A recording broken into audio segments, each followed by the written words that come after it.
Welcome back. We've got Oversimplified. This is the two-part. First part, just in this one, is the Cold War. I feel like a bit of charades going on there, Kev. Oh, well, part you know one. what I mean. Part one. So Oversimplified. A lot of people ask us to do this for some time. We know little about the Cold War. We just know it wasn't actually a war. It's more a political war. Yeah. It wasn't cold. There's no weapons involved. It's sort of just like... As you mentioned already, we will try and get the part 2 out quite quickly this time. Normally we tend to do part 1 and the part 2 comes out about 3 weeks later. Well, we'll try and get the part 2 done in the next week or so, so be sure to subscribe. Let's go for Skev. Let's take a look.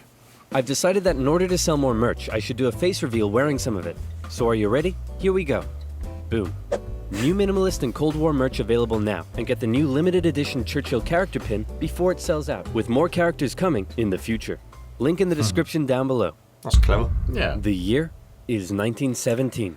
Fighting rages on the Eastern Front of the First World War. Both Germany and Russia are on the brink of collapse. Soldier, I need you to bring me this man. Got it. Found him, sir. What? No, not Lenin. Lenin, the Russian communist. What? Why would I need a beetle? Lenin, the Russian communist. He was exiled to Switzerland. You know what? I'll do it myself.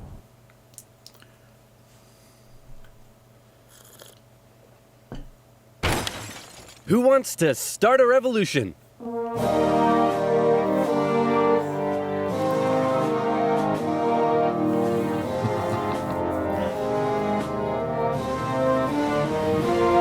This is different. There's been a lot of revolutions in the... The Germans put Lenin on a train and sent him all the way back to Russia, hoping he and his mates would create an internal crisis. And create an internal crisis they did. The government was overthrown, and Lenin was in charge. He immediately pulled out of the First World War, made the country communist, started a 3-year-long civil war, got shot, broke the economy, caused a famine, and then he died. On his deathbed he said, "Hey man, tell whoever's in charge of giving people jobs not to let that jerk Stalin become the next leader." By the way, who did I put in charge of giving people jobs? That would be Stalin. Stalin, yeah. Stalin was a rising force in the Communist Party. He still had some opponents, but conveniently, all of them were arrested or disappeared. So that was lucky. And so Stalin took over. He implemented his 5-year plans, which transformed the country from an agriculture-based economy to an industrial one. And like Lenin before him, he reigned with terror. Anyone who dared criticize or oppose him would either be killed or left to rot in the horrendous Soviet work camps. Then a short man with a silly mustache tried to take over the world, punched the Russians all the way to Moscow, and then the Russians, with some help from their faithful ally, the Winter, punched them all the way back to Berlin. At this point, being allies, America, the UK, and the Soviet Union were good chums. They held a couple of conferences near the end of the war to decide what would happen next. Hey Stalin, after all your trials and tribulation, you must be pretty happy to be standing here in Berlin. Tsar Alexander made it all the way to Paris. Just give me a second. Hey man, I think something's up with Stalin. I know, right? What should we do? Shall I tell him about the bomb? Yeah, tell him about the bomb. That will scare him. So, we got this crazy new big A-bomb that can destroy an entire city in one go. Yes, my spies told me already. Oh wait, I meant to act surprised. Wow, that's amazing. He already knew. How? Am I sure I want to send nuclear secrets via unsecure public coffee shop Wi-Fi? Am I ever? Dude, use a VPN. Oh yeah. Does the A stand for atomic or ass? Then America dropped their big A-bomb on Japan, and World War II officially came to an end. Hooray, we won! Okay, so now it's time to establish the New World Order. Stalin, you're in charge of Eastern Europe. Now, we want you to let them all hold elections. Oh yes, of course, elections. And these elections will be free and fair, right? Oh yes, certainly, free and fair. Yeah, definitely free and fair. Communist, communist, communist, communist, communist, communist.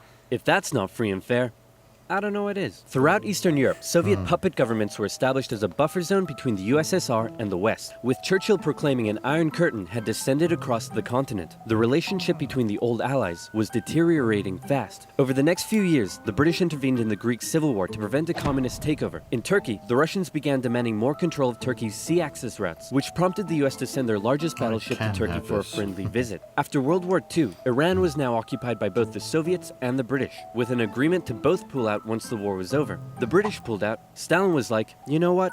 I think I might stick around. All in favor of kicking Russia out of Iran? You want to know something? You guys suck. Pressure from the UN forced the Soviets to leave, and with the establishment of NATO, the Soviets had no doubt that the West was out to encircle and destroy them. And America announced the Truman Doctrine, in which they basically said, those guys are not cool, cannot be trusted, and we will do everything we can to prevent the spread of communism around the world. Many view this moment as the official declaration of the Cold War. Back in Europe, everyone was living in a post-apocalyptic void brought on by the Second World War. Cities reduced to rubble, not enough food, it was terrible. This is great. The more they suffered, the more likely it is they'll turn to communism. Dude, you're really messed up. What's wrong with you? My father used to punish me severely. America realized what was going on and quickly made a move. Under the Marshall Plan, they sent $12 billion to Western Europe for its economic recovery. Wow. The countries of Stalin's Eastern Bloc looked on with envy. Hey, Czechoslovakia, you want to come get some economic aid? Yeah, but I have to check with my mom first. Sorry, America.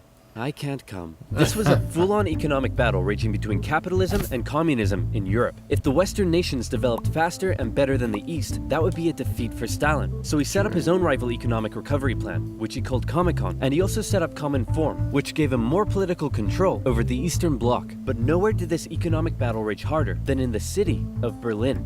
Caught over 100 miles behind Soviet lines, the city had been divided up between the Allies, and the western segments were still under Western control. East Berliners could travel freely to West Berlin, see the economic prosperity and think, maybe this communism thing ain't so great after all. I'm gonna have fun tonight. You're home late. Oh, Stalin. I was just out with my friends. Friends? You stink of capitalism! You're out engaging in imperialist debauchery again! I swear, Ivan, I can't keep doing this. Stalin wanted the West out, so he said, hey, guess what? I'm blockading all of your supply routes to West Berlin. What are you gonna do about it? I suppose we'll just fly the supplies in.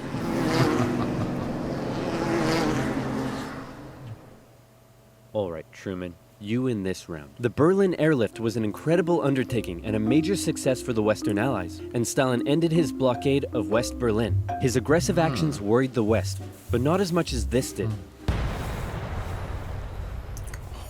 The Soviet Union had developed their very own atomic bomb. The USA no longer had a nuclear monopoly. The world now knew that if a major war broke out between the two superpowers, it would be more destructive than anyone could imagine. So it was comforting when Stalin came out and said that war between the Soviet Union and the West was unlikely. Oh, wait, inevitable. He said it was inevitable. That's actually quite interesting, really. I never realised it could have potentially been that close. I always heard that they potentially produced an A-bomb. But that looked like a proper surefire threat there, didn't it? It looks like they couldn't get it all the way to America, but they could have destroyed a lot of Europe, which is a bit... Yeah, and I didn't realise that. I mean, to be fair, Russia, they played their part in World War II. We've mentioned that before here at Hypetrain. Now, to see what was then going on after that, I don't know, maybe he got a bit big-headed himself, and it sounded like he wanted a bit more recognition, perhaps, for what happened in World War II. I don't know. They didn't learn, did they, from watching Germany try and take everything on? No, that's how it's coming across to me. Like, I'm going to have a bit of that. Yeah, it's like he wanted more and more and more, and he didn't want to go. You know, they're all friends, like I said, and then they all kind of like there was a bit of conflict starting to come out, and then Stalin got a bit too big-headed. That's how it's coming across. Yeah, I never realised that. It could have been a lot of nuclear bombs going off. Could have been a lot worse, couldn't it? Yes. Hey, you know who I haven't checked in on in a while? My good friend China. Whoa, what happened to you? What happened to them was a full-blown civil war that had been going on since 1927. The People's Liberation Army, under the leadership of Mao Zedong, successfully defeated the Republic of China, who fled to Taiwan. The now communist China and the Soviet Union signed a mutual defense treaty. This was terrible news for the West. But wait. There's more. After the Second World War, Korea was divided along the 38th parallel. In the north, the Soviets set up a communist regime. In the south, America set up an anti-communist regime. Both were led by very sweet-looking old men, but don't let that deceive you. They were both ruthless dictators, and both dreamed of reuniting Korea under their own regime. Now that he had the bomb, Stalin was feeling a little more cocky, and he finally gave Kim permission to attack. The North launched a surprise invasion of the South on June 25, 1950. With Soviet aid, the North Koreans steamrolled through, taking Seoul in just 3 days and replacing one ruthless dictator with another. The UN were freaking out and quickly created an emergency force made up of troops from 16 countries to defend the south. The West still held Busan and made landings at Incheon near Seoul. They pushed the North Koreans out of Seoul, replacing the ruthless dictator that had replaced the first ruthless dictator with the same ruthless dictator that had previously been replaced by the new ruthless dictator. And the West then continued all the way up the Korean peninsula. At this point, China was getting worried that the UN may just keep going. The US had sent this guy to lead the operation. After winning the Pacific theater of World War II, General Douglas MacArthur's head was big and his balls were bigger. He reassured President Truman that there was absolutely no way at all that the Chinese would ever get involved. Meanwhile, 500,000 Chinese troops were crossing into Korea. Nuke 'em. No. Nuke 'em. No. Ah, come on. You're fired. The US considered the nuclear option, but now that the Soviets also had the bomb, they didn't want to risk all-out global destruction. The communists pushed the West right back almost to the exact same spot they had all started from, and they ended up in a stalemate, where they remained until both sides finally agreed to work towards a peace settlement in 2018. Back in America, Americans decided they wanted a new president who would be tough on communism, so they elected famed World War II General Eisenhower, who was really hard to draw. It's 1953. Hey Stalin, how you doing? Oh, he's dead. He had a cerebral hemorrhage and his reign of terror kinda came back to bite him in the ass because he had imprisoned all of his best doctors and those that were left were too terrified to treat him. The new leader, Nikita Khrushchev, called a meeting and said, "Hey guys, you know how Stalin was imprisoning and murdering us all for doing basically nothing? Yeah, he was kind of a jerk. I'm really not sure how this is news to you." Khrushchev went on a campaign of de-Stalinization. Statues of Stalin were taken down, Stalingrad was renamed, and Khrushchev announced that he wanted the Soviet people to be happy and would allow greater freedom in the Soviet Union. So how did that work out? Well, an uprising in East Germany was brutally suppressed, a revolution in Hungary was brutally suppressed, and demonstrations in Poland were brutally suppressed.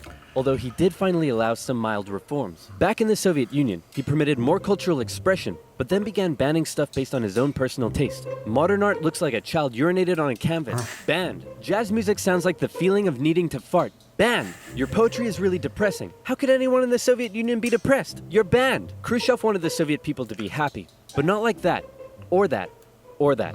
Young people began enjoying abhorrent Western pop culture. Son, remove that disgusting imperialist apparel at once. Shut up, Dad. You can't tell me what to do. Well, would you look at that? Turns out he can tell me what to do. The West had initially liked the cut of Khrushchev's jib, but world events soon soured relations even more.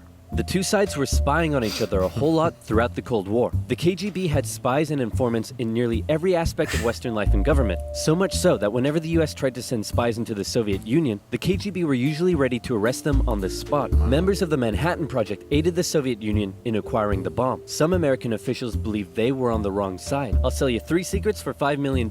Okay, go ahead. The Allies are digging a tunnel under East Berlin to tap your communications. There's an American agent living at this address in Moscow, and sometimes, when I'm home alone, I like to put on my wife's dresses, sit in the corner, and cry for hours. Very interesting. In America, fear took hold during the Red Scare and the McCarthy trials. American values imploded as fear of communism collided with freedom of thought and expression, and communist kinda became a buzzword thrown around to describe anything people didn't like. Hollywood? Communist. Your next door neighbor's dog? Communist. When the grocery store cashier asks if you need a bag when you clearly can't carry 10 tubs of Baconaise in your hands, communist. But one area in particular where the US had an edge over the Soviet Union was in its espionage technology. In particular, U-2 spy planes flew across Russia carrying out surveillance from the skies. There was a nasty incident in 1960 though, when one was shot down and Khrushchev was furious. Who the hell is this? He's a high-altitude weather enthusiast who flew off course. Okay, that sounds plausible. Wait a minute. Why does he have a gun and a poison needle? Because he's a very naughty high-altitude weather enthusiast. But much to America's concern, the Soviet Union appeared to be ahead in the space race. Everyone freaked out when Russia launched the world's first satellite, and then they actually sent a man into space. Even worse, there also appeared to be a missile gap in the Soviets' favor, and Khrushchev was so confident that he even allowed the US to set up a technology exhibit in Moscow, attended by a certain Vice President Richard Nixon. Check this out. We have color TV. Yes, but we've been to space and can obliterate you with our massive nuclear arsenal. Check out this vegetable peeler. Tensions increased further when both sides upgraded their atomic bombs to hydrogen bombs. And after West Germany was allowed to join NATO in 1955, Khrushchev set up the defensive Warsaw Pact, strengthening the military ties between the Soviet Union and its satellite states. In 1960, Americans decided they wanted a new president who would be tough on communism, so they elected John F. Kennedy. The Soviet Union was advancing its technology, but it was also bleeding its coffers dry, and all of the money was going towards the military, not the people. Life under communism was still as hard as ever However, and Berlin remained a thorn in the Soviet side. The contrast between the economically prosperous West and the struggling East was clearer day by day, and East Berliners were still able to freely travel to the West. Now, many of them were deciding to stay there. Millions defected to West Germany via West Berlin, causing Eastern factories to lose workers and taking a heavy toll on the economy. Soviet leaders decided this couldn't continue any longer. First, Khrushchev tried this: leave West Berlin, or else. Or else what? Or else, I'll be really mad at you.